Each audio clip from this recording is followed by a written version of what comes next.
चरण स्पर्श गुरुदेव। जय हो सीताराम। कहाँ से हैं? मैं गोटे गांव से हूँ, यहाँ दमोह आई हुई हूँ।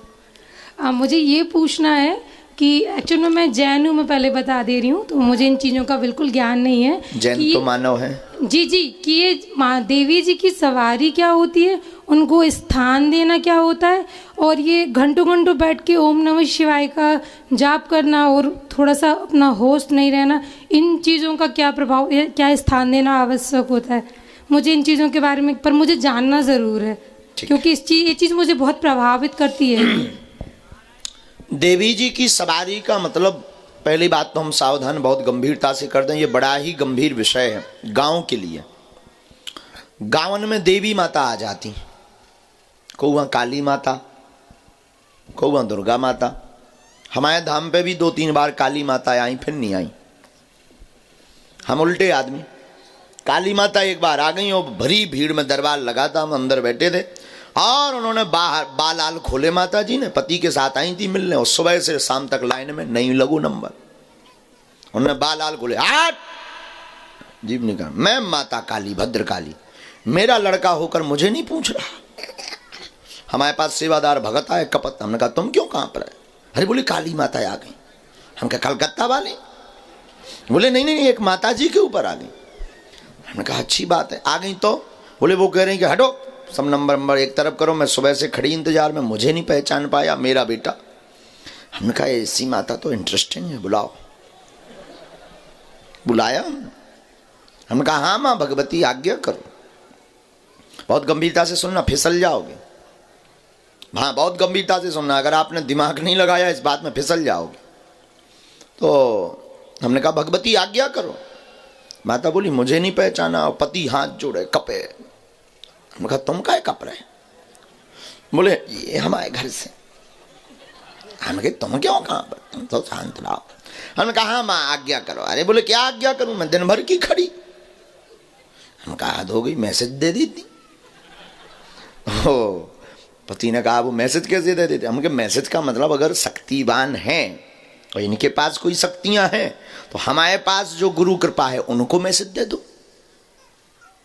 हमारी बैल बजेगी, वाईफाई बोलेगा, कोई आया है, हम अपने आप बुलाएंगे। हमारे वाईफाई में तो कोई सिग्नल नहीं है, एकदम प्लेन बफरिंग ऊपर से हो रही। हमने कहा कोई आज्ञा नहीं है।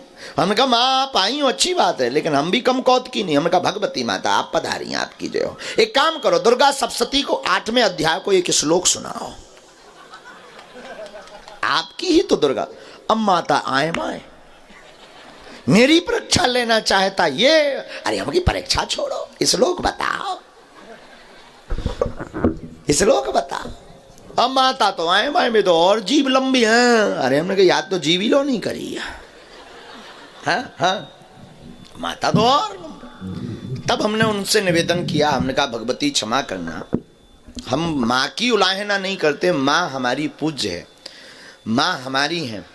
कुपुत्रो जायते कुछ दपी कुमाता न भवती, पूत कपूत हो सकता परंतु माता को माता नहीं। हमने जब उन माता जी को ऐसी ललकार लगाई, माता जी शांत हो गई।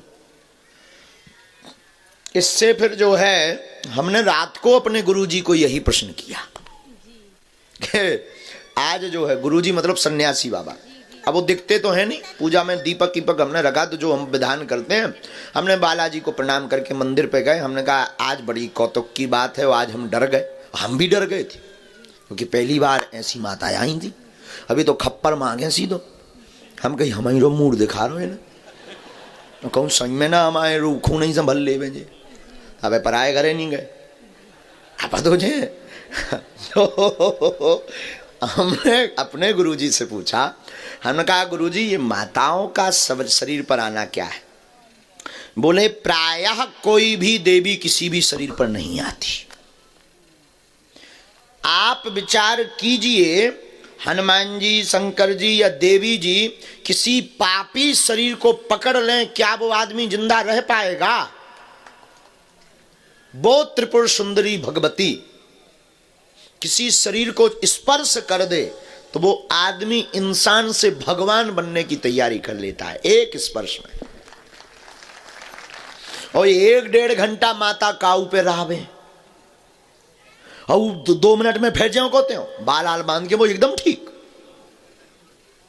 तो बताओ उसकी शरीर की क्या दशा। जैसे कई बार हम सरकार के सामने सेवा कर, हम दरबार में जाते हैं, ये बच्चे हमसे कहने लगते कि आप थक क्यों जाते हैं। अब उन्हें क्या बताएं, दरबार में एक किंचित मात्र किंकारी, किंचित बहुत छोटी सी किंकारी, ऐसा नहीं कि हमसे हनुमान जी बात करते या हमें हनुमान जी दिखाई पड़ते, ऐसा कुछ भी नहीं है हमारे पास में कि हनुमान जी हमसे बात करते हो या दिखाई पड़ते। उनकी किंचित मात्र किंकरी कृपा से हम 3 घंटे में इतने श्रमत हो जाते कि 24 घंटे हमने काम कर लिया, वो कथा में नहीं थकते, दरबार में थक जाते किंचित मात्र किंकरी से।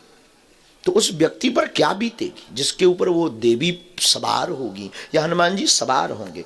तो ये देवियों की जो जोगनियां हैं, 64 योगनी है, वह योगनी सवारी। भाव का मतलब क्या है, भाव, भाव का मतलब भाव, अंदर के भाव ही उस इष्ट के भाव बन करके प्रकट हो जाते हैं, अंदर के भाव ही। लेकिन कई बार किसी पर जोगनी रहती हैं जो देवी के साथ वाली। जैसे कई बार हम किसी के यहाँ नहीं जाते तो हमारे सेवादार चले जाते, इनका उतना ही मान सम्मान होता है जितना हमारा होता है। गुरु जी के यहाँ रहते हैं उतना ही इनकी पावरफुल। हम फोन तो किसी को लगाते नहीं, ये हमारे सेवादार फोन लगा दें, हाँ भाई बागेश्वर धाम से आया, ऐसा कर देना। अब जाओ, इनका कहना मतलब गुरु जी का कहना। ऐसे ही योगनियाँ शरीर पर आती हैं, योगनी जिसे कहते, जोगनी कहते, योगनियाँ कहते, जुगनियाँ कहते, वही योगनियाँ शरीर पकड़ती हैं। अब स्थान देने का प्रश्न किया तो कुल पूज्य में जब सवारी बनती है तो स्थान देना चाहिए। स्थान देने का मतलब होता एक विशिष्ट जगह जहां उनकी पूजन आराधना जीवन पर्यंत की जा सके, ठीक, ये स्थान देना। फिर आपने कहा 1-1 घंटे ओम नमः शिवाय जपने से बेहोशी आती है। ये मंत्र का प्रभाव है, ये मंत्र का ताकत है। जैसे भोजन की ताकत क्या है, ज्यादा खा लो तो उठते नहीं बनता, या तो पेट गटर गटर हो जाएगा, ज्यादा खा लो तो फिर नींद आने लगती। हाँ जी या ना जी। अच्छा बताओ, भोजन में कोई नशा तो होता नहीं जी, होता कि नहीं जी। लेकिन भोजन पाते ही शरीर एकदम सुस्त होने लगता। उसी प्रकार मंत्र जपते ही मंत्र की ऊर्जा बॉडी में आने लगती है, शरीर बोझ पकड़ने लगता और शरीर का तेज बढ़ने लगता है। अगर हमारे परिवार के दूसरे लोग सहयोग नहीं करते हो, 10-20 साल हम इस स्थिति से गुजर रहे हैं, तो हम क्या करें कि बिना उसके भी हम मतलब व्यवस्थित जीवन जी सके। कभी भी किसी भी समय ऐसा होने लगना वो मुझे नहीं समझ आता। बहुत अच्छा, उसके लिए बंधन उपाय है जी। उसके लिए 5 लौंगे हैं। अगर देवी आती है तो नवरात्रि में अष्टमी तिथि को काले रंग के कपड़ा में 5 लौंग बीज मंत्र जप करके, बीज मंत्र हम लिख देंगे, उस मंत्र का 108 बार जाप करके हवन करके रात्रि काल में उन लौंगों में प्रार्थना कर दें कि आज से जो है हमारे शरीर को ना पकड़ें, इस पर आप अपना तेज रख दें और उन लौंगों को आप शरीर में बांध लें तो कभी भी बॉडी पर वह शरीर में सवारी नहीं बनाएगी। आपसे दोनों हाथ जोड़ के माफी मांगती हुई, ये स्थिति मेरी सासू माँ की है, मैं उनको नहीं देख पा रही हूँ उस कंडीशन में, इसलिए मैं 2 दिन से भाग रही हूँ पीछे पीछे की। मैं कोई बात नहीं, ये हो जाएगा, हम ये अपनी माँ को ठीक कर लूँ कैसे। बहुत अच्छा प्रश्न है और बहुत से लोगों को ये होता है। जी। लेकिन आप संतुष्ट? जी पूरी बात समझ आई आपको? जी। हाँ, अब उसमें आपको ये किंतु परंतु क्यों भूत प्रेत पिशाच इन चक्रों में भी नहीं पड़ना। नहीं, मैं बहुत ज्यादा टोटका उपाय इन सब में बहुत ज्यादा, क्योंकि बड़ी शक्तियां साधारणतया नहीं मानती, ये विनय से ही मानती। जी। ठीक है, बीज मंत्र के लिए मैं आपसे कब हम अभी लिख के दे देते हैं तुरंत ही। तुरंत दान महाकाल। जी। जय हो। धन्यवाद गुरुजी, धन्यवाद।